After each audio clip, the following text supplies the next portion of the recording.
Way back in the mid 1700s, something really powerful swept through the American colonies. It was a religious movement that didn't just change how people prayed, but how they saw their entire world. This was the Great Awakening, and it all kicked off with a really simple feeling.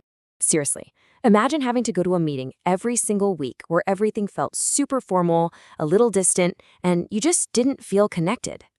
Well, that's exactly how a lot of people in colonial America felt about church.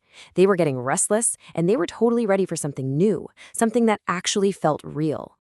So, in this explainer, we're going to break it all down. We'll look at the totally different kind of faith that popped up, where these massive meetings were held, the huge debate it started, the new ideas that spread like wildfire, and finally, how it all set the stage for the America we know today. Okay, so what was going on that made everyone so ready for a change? To really get it, we need to take a look at what church was like before this whole thing started. Before the Awakening, church was often really structured. For a ton of people, it felt less like having a personal connection to their faith and more like just following a bunch of rules. There wasn't a lot of passion or that deep personal feeling that people were craving. And that brings us to this key idea, a revival. A revival is basically like a sudden explosion of religious energy. It's when a whole community just gets swept up in this wave of intense spiritual interest and emotion. And that's a perfect description of the Great Awakening. You know, this new energy was so big, it just couldn't be held inside by traditional church walls. So the leaders of this movement did something radical. They took their message straight to the people, wherever they could find them. Two preachers in particular became the absolute rock stars of this movement. You had Jonathan Edwards, who was known for these incredibly intense sermons that made people really think about their own faith. And then there was George Whitefield. He was this traveling preacher with a booming voice and a super dramatic style who could get thousands of people hanging on his every word.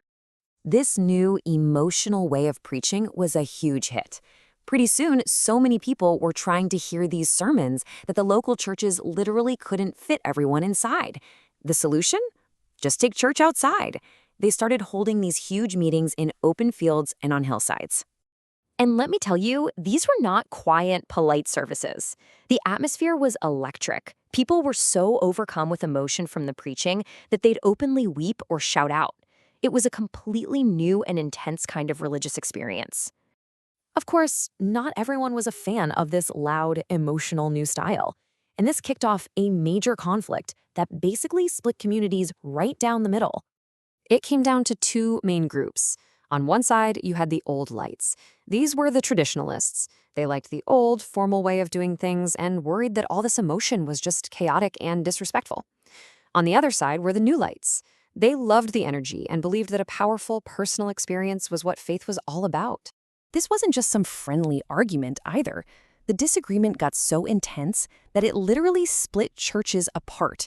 Entire congregations would break in two, with one group sticking to the old light traditions and the other starting a brand new church based on new light ideas.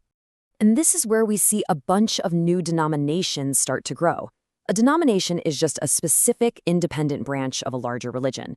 Groups like the Baptists and Methodists, who really embraced the revival's emotional style, became super popular during this time, making the religious world a lot more diverse. Now here's the really crucial part. The Great Awakening wasn't just about what happened inside a church or even in a field. Its ideas started to leak out and influence every part of colonial life. This is where the impact gets way bigger. Preachers were teaching that everyone, whether you were rich or poor, powerful or not, was equal in the eyes of God.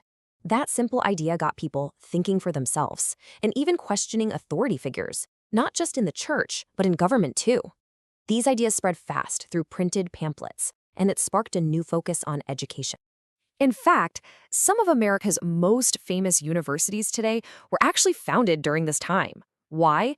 To train new light ministers and to spread these new, exciting ideas.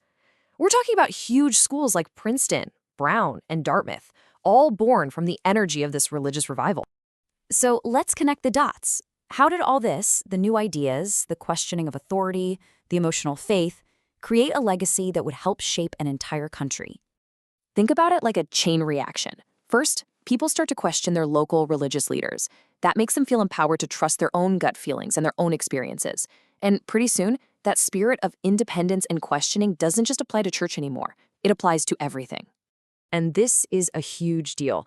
Before the Great Awakening, the colonies were mostly like 13 separate little countries.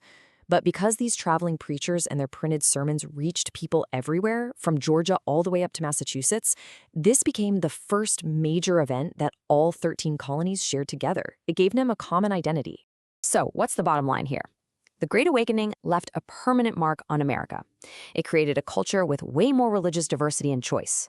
It made the idea of the individual's personal experience a central American value.